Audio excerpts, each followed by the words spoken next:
morning. Good morning. It's good to be here. It's been a while. So I was thinking, 12 years ago I was Shodo here and I gave some talks. And I had to decide what text I was going to talk from. Hojo-san suggested the Bodhisattva's 4 methods of guidance, but I didn't want to do it. I was in love with Bendoa. I was in love with that sense of the great movement of reality and the great interaction between our practice and the world around us. And so I had to do one more round on Bendoa, which I've been learning for months.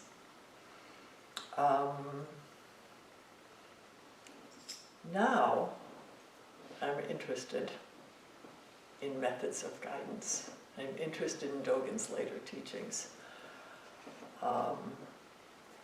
But I'm interested in speaking to that from the deeper perspective. And so, this is an exploration.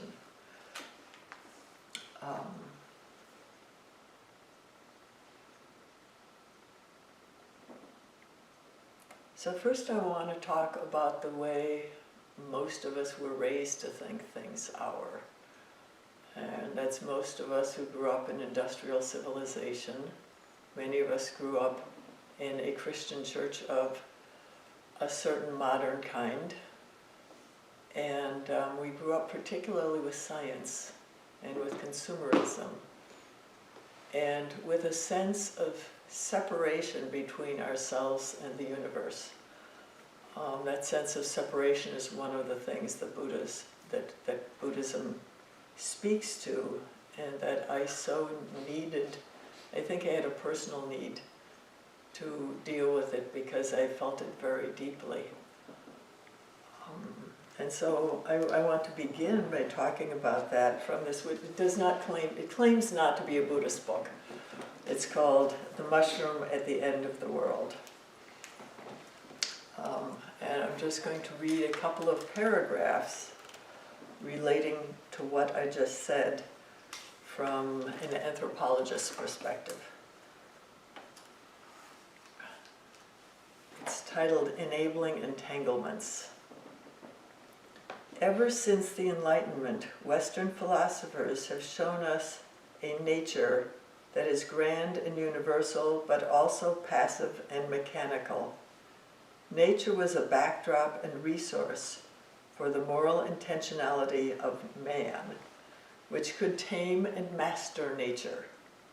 It was left to fabulists, including non-Western and non-civilizational storytellers, to remind us of the lively activities of all beings, human and not human.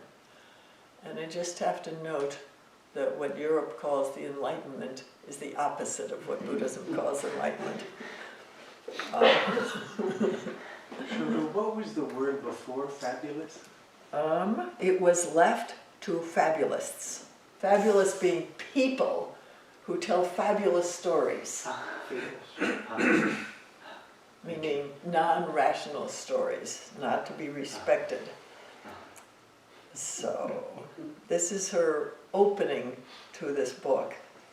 And then she says, several things have happened to undermine this division of labor. First, all that taming and mastering has made such a mess that it is unclear whether life on Earth can continue. Second, interspecies entanglements that once seemed the stuff of fables are now materials for serious discussion among biologists and ecologists, who show how life requires the interplay of many kinds of beings. Humans cannot survive by stomping on all the others. Third, women and men from around the world have clamored to be included in the status once given to man. Our riotous presence undermines the moral intentionality of man's Christian masculinity, which separated man from nature. The time has come for new ways of telling true stories beyond civilizational first principles. Without man and nature, all creatures can come back to life, and men and women can express themselves without the strictures of a parochially imagined rationality, no longer related to whispers in the night. Such stories might be simultaneously true and fabulous. How else can we account for the fact that anything is alive in the mess we have made? So she expresses something of how I feel about the civilization that has formed me and shaped the world we live in. When I started giving talks about environment and ecology, the first time I gave such a talk, I was asked to provide a text. And I struggled and struggled and struggled, and I finally found the Metta Sutta. And it's the occasion of the Metta Sutta that was the point, because the Buddha and hundreds of monks went to do a practice period, and they found this great place in a forest near a village to go for alms with flowing water nearby, and everything was great. And the trees and forest beings welcomed them. It's like, great. And then after they'd been there for a while and realized it was going to be a very long time, the trees were not so happy. These people were kind of in the way. They might have been a little self-centered, focused on their meditation and not so interested in caring for the tree beings. I'm making that up, of course. But depending on which version of the story you read, it can be the tree devas or it can be the trees that organized. They did semi-violent resistance. They dropped branches, raised winds, threw things at the monks. I can just imagine sitting underneath a buckeye tree or a black walnut tree in a big wind. And the monks could tell that something was going on, and they went and talked to the Buddha, who said, "This is what should be accomplished by the one who is wise, who seeks the good and has obtained peace." And he talked to them about caring for every living thing. He didn't talk to them about personal freedom from suffering. He talked to them about involvement in the world.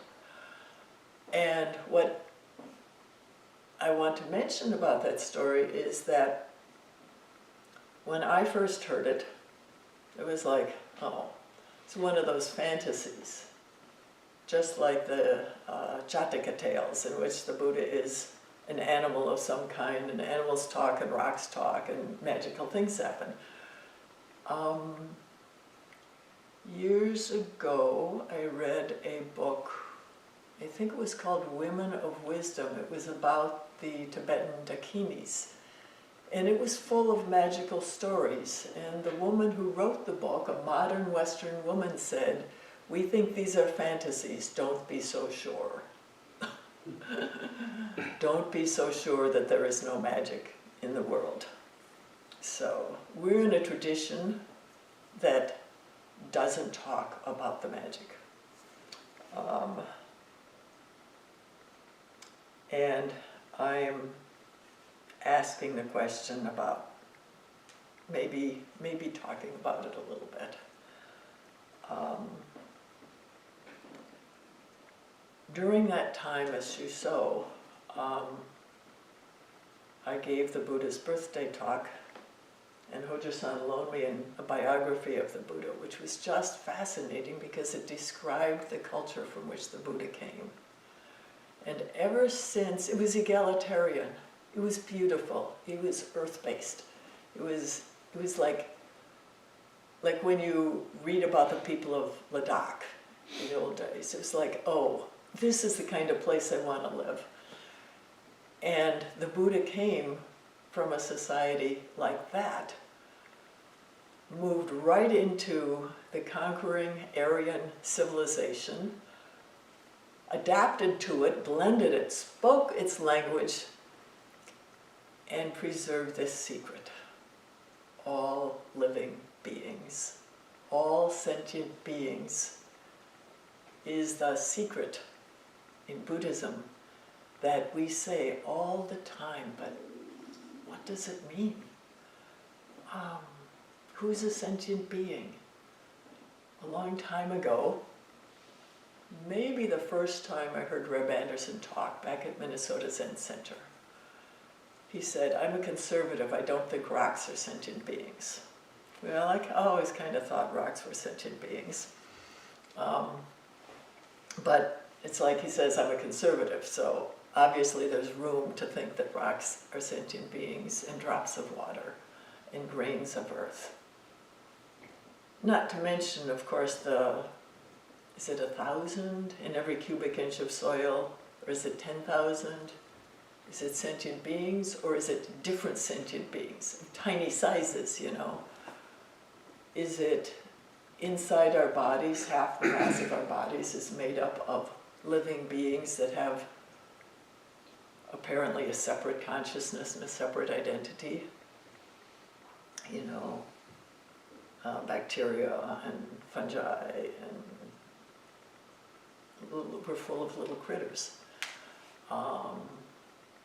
But half of this is not me.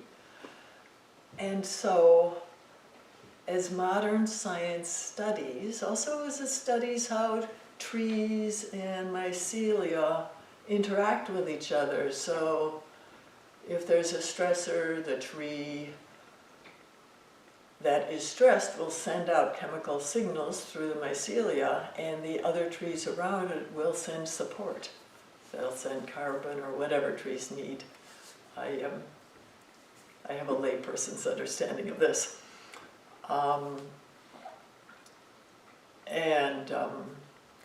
so they'll send out calls for help, and they'll respond to calls for help. And it really makes all sentient beings a little more real. It's like the biological sciences are telling us the same things on the physical plane that Buddhism told us 2,500 years ago now. There's nothing here that's not alive. There's nothing here that's not conscious. We are part of it. And yet, when I go through my day-to-day life, I don't see it. I know it intellectually. I've occasionally had glimpses of it. And, you know, I'm out there, so I live on a farm and I try to grow some things, and I'm out there and going, oh no. Oh no, the pocket gophers ate another tree root, killed another tree. And oh, I have to pull up these weeds, they're invasives. And this year, for the first time, we had Japanese beetles. To me, Japanese beetles are Ohioan roses. Now they're Minnesota and everything. And hate arises, which hate comes, of course, from separation.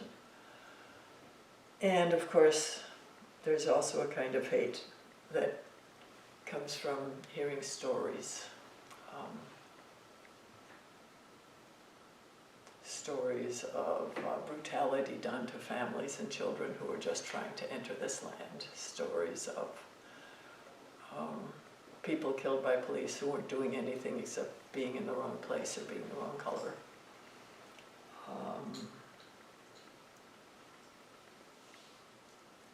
And so my habits keep me in a world of separation. My habits are still the ones I grew up with. And I have to practice, and I have to remind myself, and one of the things that I've started doing, in addition to sitting every morning and doing a short service, the same service as here, every morning, is going out on the land, and every work I do in the land as devotion. So the majority of my devotional practice is on the earth and is engaged, and I make offerings at places. And my main offering is, okay, we'll dig, we'll pull up this weed. Well, is that a weed? What's a weed? A weed is something I don't want. A weed is wiping everything out. A weed is... So I'm seriously in need of guidance. And there's this wonderful thing about Buddhism, anyway about Zen, which is the Buddhism I know. On the one hand, it gives you all these instructions about how to live life and makes recommendations. It says, sit zazen, do this, do that. And it's like, it gives really wise instructions. It's helpful for the individual as you're a person. To sit zazen, that requires me to take this body. It doesn't require me to see the big picture. In fact, the big picture, as far as I can tell, I have to get out of bed, walk to the zendo, or walk to my cushion, or whatever, and get myself and sit down.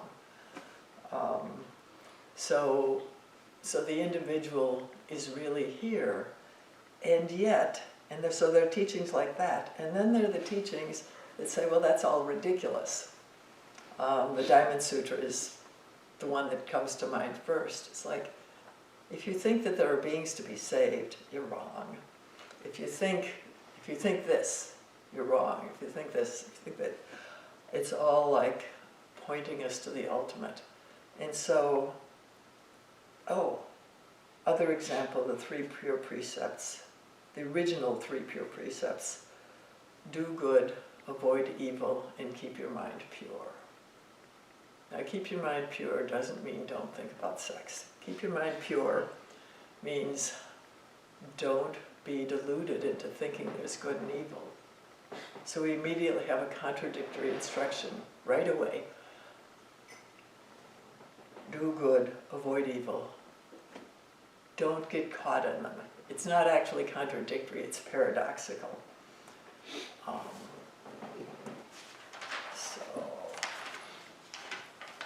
Okay. And now I'm going to mention the situation in which we live. I mentioned it a little bit, but so we live in a time when we can no longer assume that we will live to the end of our natural lives, or that our children or our grandchildren will live to the end of their natural lives. Already in other parts of the world, we're seeing people drowning, being burnt in wildfires, having to leave their homes either because of hunger or war or flooding or storms. So there's a question about whether humans will survive. There's a question about whether all life on Earth will survive. And then there's a question about whether life as we know it will continue. And we can be pretty sure about that last one. Life will actually not continue as we know it. And what do you do about that? Well, I'm trying to prepare my home. That makes me a prepper, right? So I'm trying to prepare my home so that not to be dependent on, say, fossil fuels and propane heat and things like that. And it's a lot of work.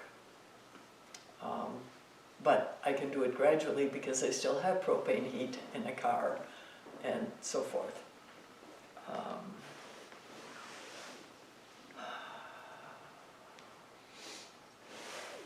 There was, I think it was Suzuki Roshi who said, to let go of things doesn't mean to get rid of them. It just means to accept that they go away. So in an ordinary life, we all have things that go away. And we're often surprised. And sometimes we're not surprised. There's ordinary aging, but at what pace? And with what ferocity? And then there's the little things like, oh, got hit by a car, a tree fell on my house. I once had a tree fall on my car, but never in my house. Fortunately, I wasn't in it, or I wouldn't be here. I had one of these back in July when all of a sudden, working and hurrying, I broke my wrist, and it's like, oh my gosh, this is inconvenient. My able-bodied self, good for my age anyway, was not there anymore. Things go away. And that's not new, and humans have dealt with this forever. And people have dealt with war forever. But the thought of the whole thing ending, that's kind of new.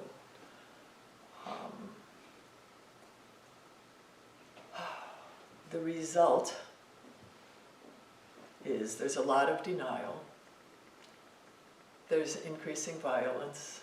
Studies done on animals in overcrowded situations or situations of scarcity, and some unintentional studies of humans who were forced into scarcity generally shows an increase in violence. And then we have social cohesion is down for similar reasons, and so race and gender and religious contentiousness are way up. I mean, when the whole thing about Muslims started, I couldn't imagine the way people would speak about Muslims. Of course, I should have, because people used to speak that way about blacks. And Indians, whoever the local indigenous people are, they've generally been a target because we belong to a society that needs to conquer everything, and everything outside of it is not it. Not trusting the government. When I was a kid, I grew up under Eisenhower, who seemed pretty nice. He did some brutal things too, everybody does. But I couldn't imagine not trusting the government, and now I'm one of the most cynical people I know. And then we have some other things. One of them is this science stuff that's happening that's like, oh, people are starting to see the consciousness in non-human beings. And one of the things I will say is the rise of children as heroes. And it's not that Greta Thunberg is the first. It's that she has somehow gotten the press. And I'm glad she got the press. Because there are dozens and hundreds of children as young as 6, and then they don't stop, who are doing magnificent things and altering their lives, actually giving up an ordinary life so that they can,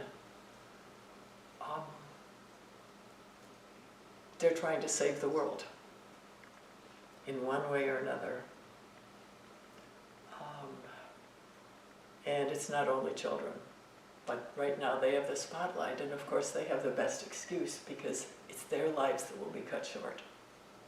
My life, if I died tomorrow, it would be a little short, but not very.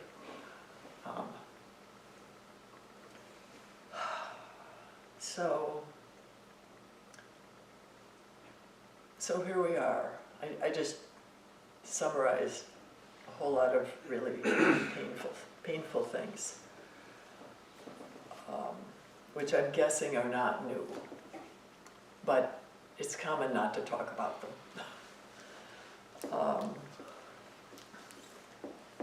So if we look at the picture from an understanding of not being separate, there are a few things that happen, and one of those things that happen is we can't point the fingers and we can't say you did it. We also can't say it's all my fault. We have a culture of victim blaming in which the wildfires are caused by me driving my car once too often, or taking long showers, or I spent several years not driving and taking short showers and not flying and stuff, and it's like, that's not actually what's going to do it. That's a wonderful personal discipline. But there's something bigger that has to happen. Oh, a second thing about no separate self is it means we don't have to fix it by ourselves. I, myself alone, do not have to stop climate change. Nor do you alone. Nor do I have to stop the violence at the border, nor do I have to put out the local fire, nor do I... there is help, and it's not all human. And who the others are is in the territory that most of us don't know and talk about much. In the past few years, sometimes I refer to talking to trees. Really listening to trees is the point. And I'm amazed at how few people ridicule me. I expect to be ridiculed for making remarks seriously like that, but it's like a lot of people are thinking about the other sentient beings in the neighborhood. And the result of that is it cuts off certainty. There are quite a number of people who think it's too late, we can't stop climate change, at a date unknown we will all be dead, like all of us. And I can't do that uncertainty, and the reason is because I don't know everything. I have abandoned that man, that civilization that controls everything and that knows and predicts everything. And that's the direction that science is going to. Science, which once wanted to know everything and predict and control, it's like some of these scientists are saying, wait a second. So, in that context, with the time I have left, I still have enough time left, I want to go to Dogen's 4 methods of guidance, or for all embracing actions, or in this translation, this is great, he says, 4 elements of a Bodhisattva's social relations. And you would think, this is Nishijima and Cross. This is like the classic. Why did I never see that before? I don't know. Anyway, so giving, or he says free giving. So there are 4. Dana, which he says free giving, not being greedy, not coveting or courting favor, even if we rule the 4 continents, if we want to bestow the teaching of the right truth, we simply must not be greedy. Of course, most of us don't rule the 4 continents. We wish that the people who do rule the 4 continents were reading this.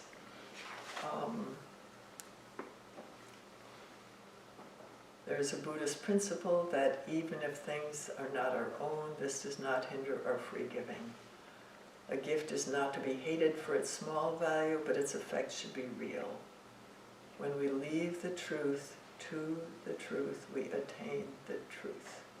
When we attain the truth inevitably continues to be left to the truth. When possessions are left to be possessions, possessions inevitably turn into gifts. We give ourselves to ourselves, and we give the external world to the external world. The direct and indirect influences of this giving pervade far into the heavens above and through the human world, even reaching the wise and the sacred who have experienced the effect. The reason is that in becoming giver and receiver, the subject and object of giving are connected.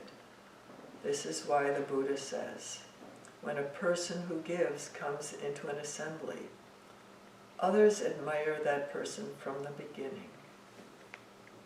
When a person, remember, the mind of such a person is tacitly understood. When a person who gives comes into an assembly, people take notice, is the translation I recall. If you've been in a place where a person whose whole life is devoted to giving shows up in the room, people feel it. I think that's probably why we're here. Because we've all had that, we've had that experience here, and we've had the experience in other places. So it's sort of like there's a ground. Be the person who practices giving.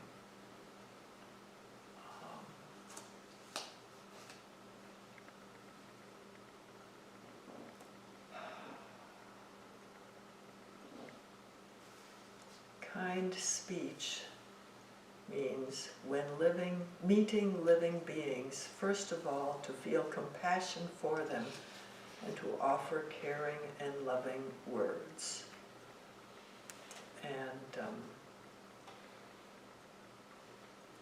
speaking with a feeling of compassion for living beings as if they were babies is kind speech.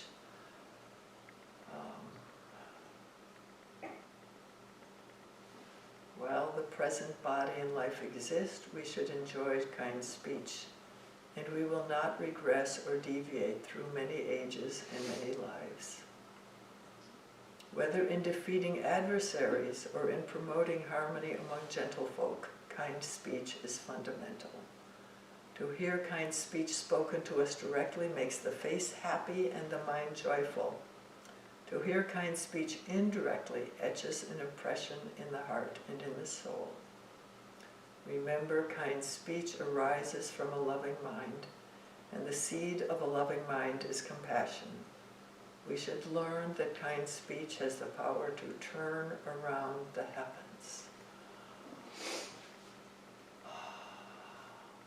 This is a world. I practice kind speech on Facebook. Or I struggle to practice kind speech on Facebook. That's actually the main place. I struggle to do it everywhere because there is in me that which, wants to be right, or wants to be smarter, or wants to be funny, and sometimes does that at someone else's expense. But it's like going to the place where people are saying cruel things, or having opinions, having vigorous opinions, and analyzing politics. See, my Facebook does not have cat pictures and pictures of dinners. My Facebook has political discussions mostly.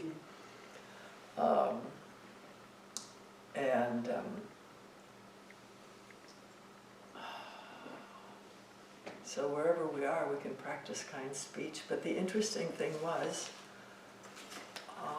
once I was, it's like, so I have a Facebook problem. And so I was deciding I needed to post less. I was looking for who could I disconnect with? And I said something about leaving, and somebody who I had read but I've never met said, "Oh, don't go."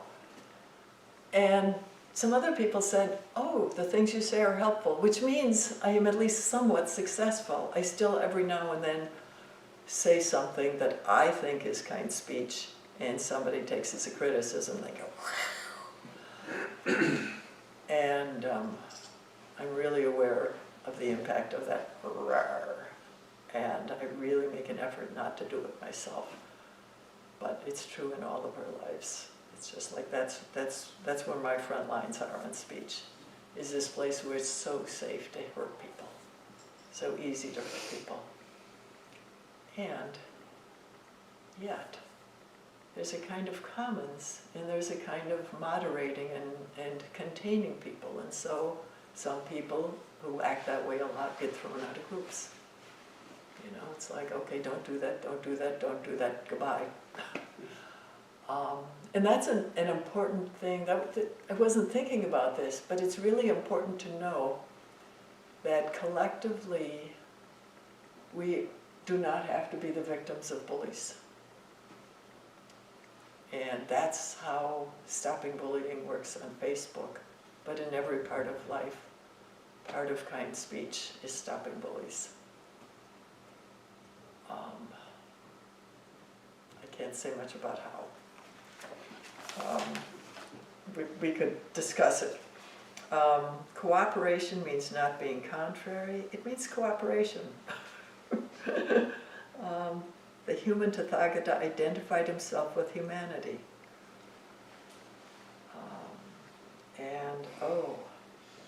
Kanshi says, the sea does not refuse water, therefore it is able to realize its greatness. Mountains do not refuse earth, therefore they are able to realize their height. Enlightened rulers do not hate people, therefore they are able to realize a large following. So all of this not refusing, not keeping out, welcoming,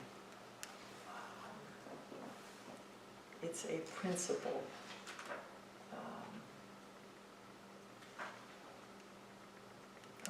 That was number 4, good.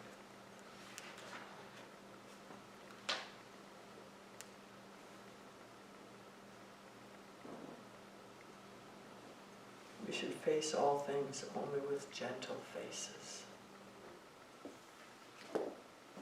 We should face all things only with gentle faces.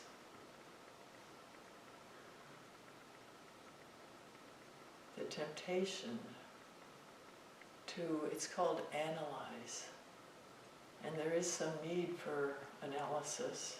There's some need to evaluate what's going on. And there's certainly some need to address solutions to see how can I be of help. And these things are no less true if we're the ones in danger. I'm guessing that most of us are not right now personally directly in danger from climate change or from an authoritarian government. I could be wrong, but it's like in the world I live in, most of the people I know are not at direct danger. And yet I could hear, I have friends of color who, you know, could get shot by the police at any time for walking down the street. And so I think that I live in a certain world, and yet because I have, you know, white skin, citizenship, look, well, I look almost ordinary. I can put a hat on and look ordinary. I'll never understand what it's like to live in danger in that way.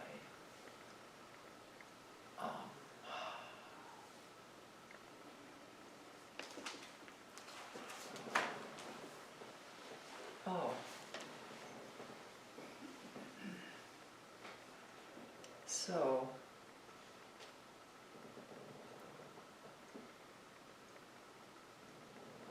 I was thinking, so where do we go from here? Those are 4 very general principles. They're all clearly valuable. They don't prevent you from being useful in any particular way. They don't prevent you from locking yourself to a bulldozer and getting arrested. They prevent you from certain kinds of speech, from inciting trouble and like that.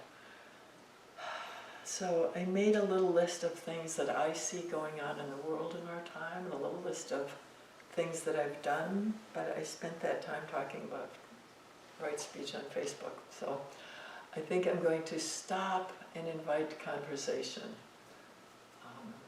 I think I said maybe unusual things.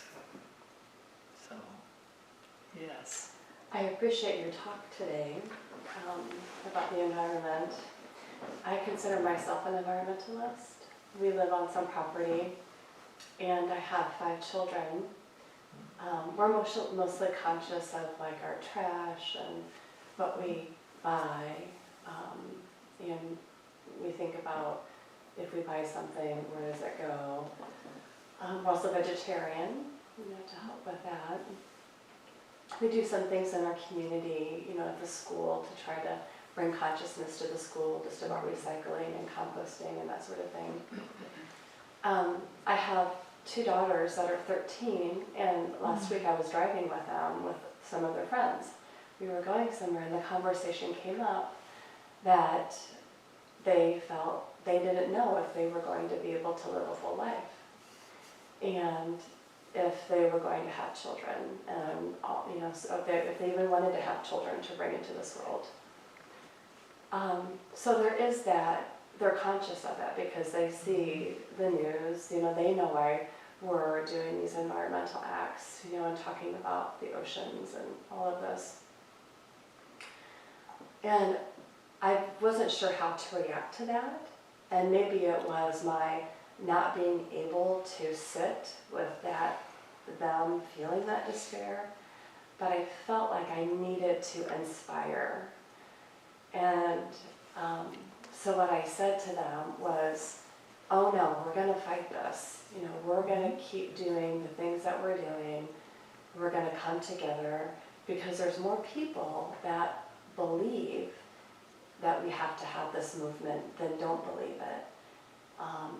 And I just wanted to inspire them and say, yes, you are going to be able to go to college, and you are going to be able to get married and have families. I wanted to give them inspiration. What is your thoughts on that?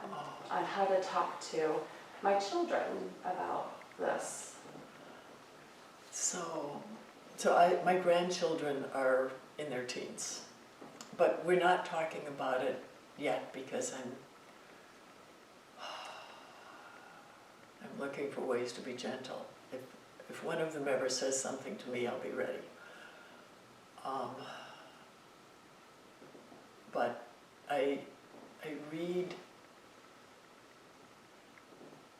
conversations about that. There's a Facebook group for parents and grandparents who think there's near-term human extinction, which means they're not in that don't know space like I am. They're sort of like, okay, we don't know when it's going to be over, but it's going to be over. And talking to your kids is the hardest thing. And I was feeling grateful that they brought it up. The first thing I would say is don't lie to them.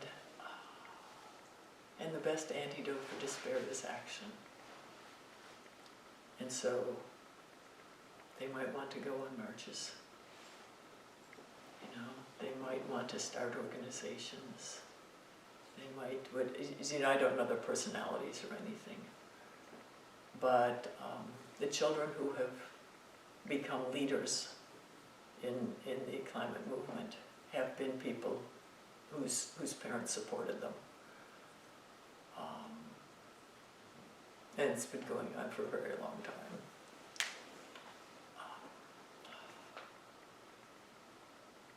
So, yeah. There are lots of places to study and get information, but they come from all sides.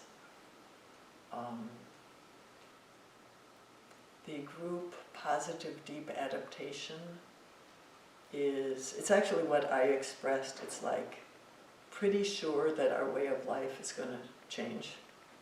Not that we have to change it, but it would be better if we changed it first before it happens to us. And that's a place where that conversation happens about, okay, what do we do in the face of this? And it's not a place about, the individual prepping, but it's a place about gathering information and connecting with other people. if they're questioning whether they're going to live even to college age, they're pretty scared. Do they have a sitting practice? Mhm. Good.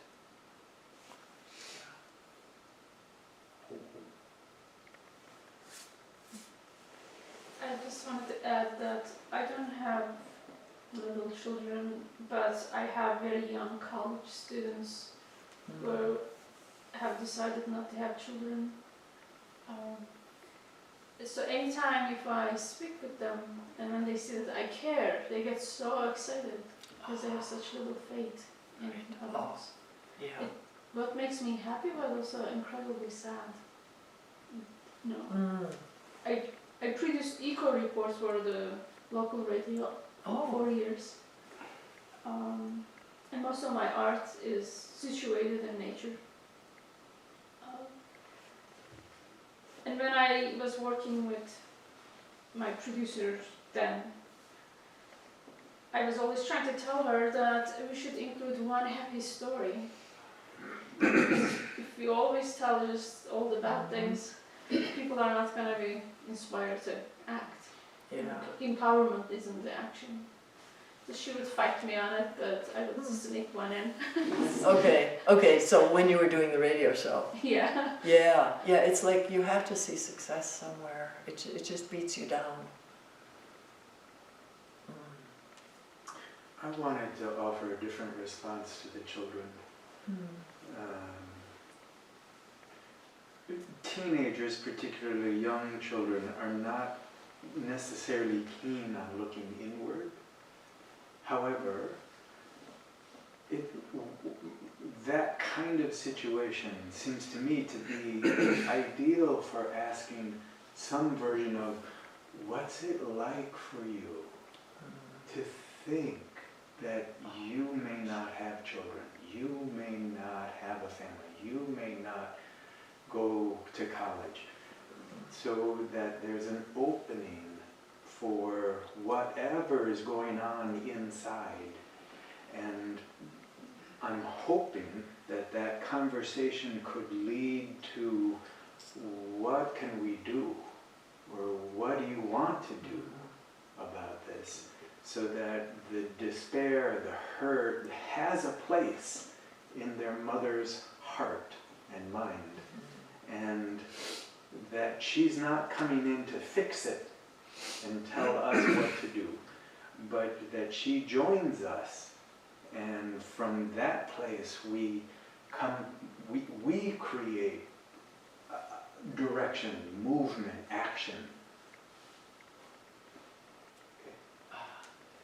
Thank you for saying that. I have nothing to add. That was really good. But I will add that not having children is a good thing. Yeah. I was a young person at the end of the 1960s and early 70s. And I know many people here also lived through that era. And there was a great uprising and coming together of like-minded young people. And the world was really changed by the anti-war movement, for instance. I'm not saying it was perfected by that movement, but I think at that time, young people realized that in great numbers, they could have a big impact. And so, in the civil rights movement, of course, too, there was a lot of support by young people. So, and feminism, all that. So, I'm actually really hopeful about what young people can accomplish working together. And so that is one thing that I would tell people. I also, like Felice, I teach young people and not anything having to do with social action, but on Martin Luther King Day, I spoke to them about my own experience growing up in segregation in the early 60s. Where I lived in the South, schools were segregated. And that changed, you know, in the late 60s and especially around 1970. And it was such an improvement, you know, even someone like me, a white person, could see what an improvement it was for everyone. And so they're all kind of, really? Segregation, you know? To them that seems like distant history, but there can be really hopeful changes, I think. Thank you. Anybody else want to? About changes and you were talking about being ridiculed. Yeah, yeah. When I first went to Cannes Festival, I was ridiculed at the press room almost daily because I wanted recycling bin. Oh, yes. It was, you know, at the time I was producing Eco Report, so I went to the press corps president every day. I said, I want to interview the president. She's like, about what? She said, like, trash or come. I was never granted the interview. And every time that I went into the press room, they would say, oh, there is Miss Green. Oh, yes. Yeah. So then, but I did bring a trash and dress that me and the trash and fashion lady Oh, right. from Yes. the films. Yeah. I managed to get on the red carpet with it. But to get it, I had forgotten my dress somewhere. Long story short, my roommate turned chauffeur knew the president, so I had to go to the president's room to get my dress that was mailed to me. So then I could tell him about it. He didn't give me an interview, but he was forced to listen. Next year they had a trashing show at Cannes, and there was a movie about the trash show Cannes. So it isn't that like because of me they did it, but there were other people I realized were thinking the same things. And I went back in 2015.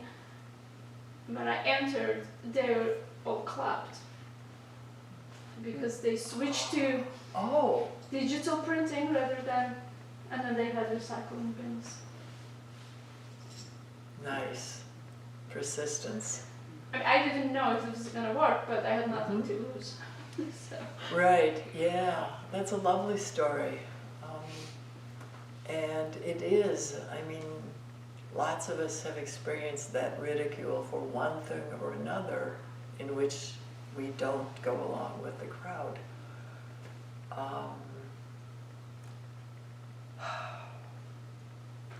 There's another change that I'm aware of. As I mentioned, the youth as heroes, but it's the indigenous people as our teachers and leaders. And this, it doesn't start at Standing Rock, but it became famous at Standing Rock. And non-native people, I heard that there were more non-natives there than there were natives, but everyone went through their little orientation as to how to behave. And I've been through that orientation many times. It's like, don't be the boss. Don't try to be in charge is a really big one that white people do very badly. Just shut up and let them be in charge. I've had to do that in Zen places a lot, so I had practice. And then others, it's like cultural things that women wear skirts for ceremonies. Well, they didn't throw anybody out who wasn't wearing a skirt. But it's like, you know, just do it. You know, just don't, you know, do it the way they ask you to. And what I see, when was that? 2016. I was there for 5 days, right at the end of the blizzards. But what I see since then is people, environmentalists around the country, are paying attention to Native leadership. And so in Minnesota, things are happening, and they may be organized by Honor the Earth or some of the other indigenous groups, or they may be organized by, for instance, Interfaith Power and Light. But the people who are here first, and the people who have the closest memory of how to live before industrial civilization showed up, they're first. You know, they're given respect, and they're treated with respect, and we're all learning a little bit about how to be part of things. And who was it? A native woman said to me recently, you know, we don't remember either, you know, but my not remembering goes back 800 years, and their not remembering goes back 200 years. And so, better I should listen to them.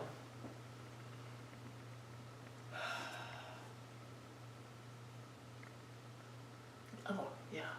I would like to go, I'll say this on record. You can say, in a way, one of the reasons why I became a Buddhist was because I listened to the trees. Good. That's a So, good thing to put on record. Nothing to be ashamed of from there.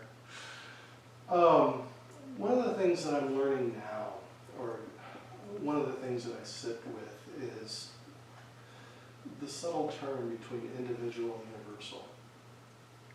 It's one, you know, we talk about the one, and we talk about the individual, and I see how they go back and forth, and how I see and I'm starting to see how there isn't a back and forth. And with that, you were talking about, you know, cutting, you know, pulling out the invasive weeds. Mm-hmm. So, my question for you would be, do you have a gatha on, would you have a gatha on pulling the weeds? Oh. Would you have a gatha, you know, like, when I run Getting Started, I'm happy to use myself as an example. My example is I'm an angry driver. Ooh. I yell at the people in front of me, and I notice the correlation between my zazen and being angry by that period of time that I laugh at myself for yelling at somebody. It gets shorter when I sit more. Right. So we have that universal aspect in our individual side of it. And so one of the things that I do periodically from time to time is a gatha on driving, a gatha on starting the car. Yeah. To help see the individual, but also the universal at the same time. Yeah, I would say, I don't know if it's a gatha, but when I'm aware, on my best days, if I'm going out to do things with weeds, to prefer one plant over another, I ask permission. May I pull you up?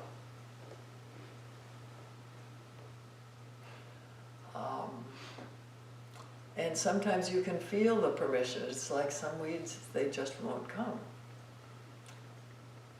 When I was gardening in Bloomington, I worked one summer at a place that was interested in having me pull up the euonymus.